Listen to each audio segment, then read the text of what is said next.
আসসালামু আলাইকুম, কেমন আছেন সবাই। রমজান কিন্তু দেখতে দেখতে চলেই আসছে, খুব বেশি দেরি নেই।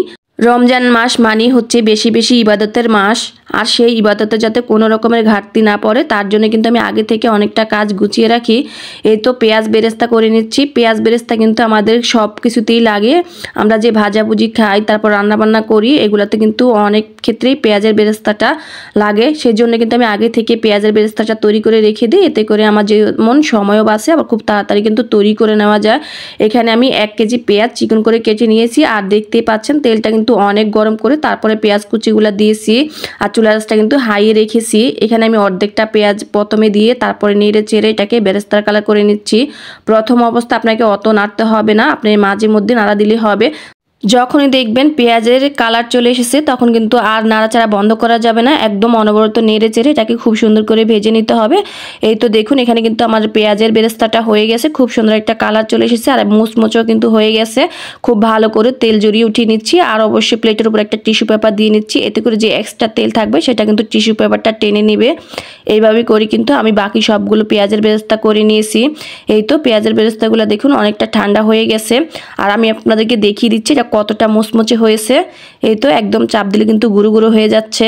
এখন এই পেঁয়াজের বেরেস্তাটা আমি একটা বক্সে করে রেখে দিব নর্মাল ফ্রিজে। আপনারা চাইলে কিন্তু নর্মাল তাপমাত্রাও রেখে দিতে পারবেন। যখনই আমার রান্নাতে প্রয়োজন হবে আমি কিন্তু পেঁয়াজের বেরেস্তাটা খুব সহজে কিন্তু ব্যবহার করতে পারবো। এখন তৈরি করব ব্রেড ক্রাম্বস। ইফতারির অনেক ভাজাভুজিতে কিন্তু এই ব্রেড ক্রাম্বসের ব্যবহার করা হয়, আর এই ব্রেড ক্রাম্বসটা কিন্তু আমরা খুব সহজে ঘরেই তৈরি করতে পারি, বাজার থেকে আর কিনে আনতে হবে না। এই তো পাউরুটিগুলো আমি হাত দিয়ে ছোট করে ছিঁড়ে নিয়েছি। এখন একটা ব্লেন্ডার জগ নিয়েছি, আর ব্লেন্ডার জগে কিন্তু দিয়ে আমি এগুলোকে গুঁড়ো করে নেব। এই তো আমি গুঁড়ো করে নিয়েছি। আমি কিন্তু একদম মিহি গুঁড়ো করে নিই, আপনারা চাইলে কিন্তু এর চাইতে আরও মিহি করে গুঁড়ো করে নিতে পারেন। আমি ব্রেড ক্রাম্বসটা যাতে একটু বড় দানাদার থাকে সেইভাবেই করে নিয়েছি। এভাবে করে কিন্তু সবগুলো আমি পাউরুটি গুঁড়ো করে নিয়েছি। এখন চুলায় কিন্তু আমি কড়াই বসিয়ে দিয়েছি, তার মাঝে কিন্তু পাউরুটির গুঁড়াগুলো দিয়ে দিচ্ছি, আর দিয়ে দিচ্ছি সামান্য একটু জর্দার কালার, এতে করে ব্রেড ক্রাম্বসের কালারটা খুব সুন্দর হবে। এই তো আমি কিন্তু অনবরত নাড়তে থাকবো। ব্রেড ক্রাম্বসটা কিন্তু কোনোভাবেই নাড়াচাড়া বন্ধ করে দেওয়া যাবে না, তাহলে কিন্তু তলা থেকে পুড়ে যাবে।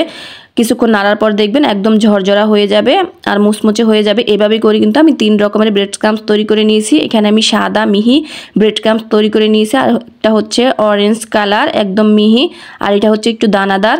3 রকমের হয়েছে। এখন তৈরি করে নিব বেসনের ফ্রি মিক্স। এই বেসনের ফ্রি মিক্সটা যদি আপনি আগে থেকে রেডি করে রেখে দেন, আপনার ইফতারি তৈরি করতে কোনো রকমের ঝামেলা হবে না, ঝটপট তৈরি করে নেওয়া যায়।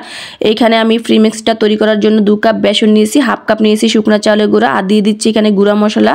এখানে আমি ধনিয়ার গুঁড়া, জিরার গুঁড়া, তারপরে হলুদের গুঁড়া, লাল মরিচের গুঁড়া, লবণ, আর দিয়ে দিচ্ছি 1/2 চা চামচ বেকিং সোডা।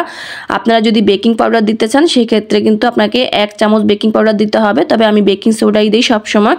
খুব ভালো করে চেলে নিয়েছি, আর অবশ্যই চেলে নিতে হবে। এই তো খুব ভালো করে চালা হয়ে গেলে আমি সবগুলো একসাথে খুব সুন্দর করে নেড়ে চেড়ে মিশিয়ে নিচ্ছি, যাতে প্রত্যেকটা উপকরণ খুব ভালো করে মিশে যায়। তারপর আমি কিন্তু একটা বয়ামে ভরে এটাকে রেখে দিব।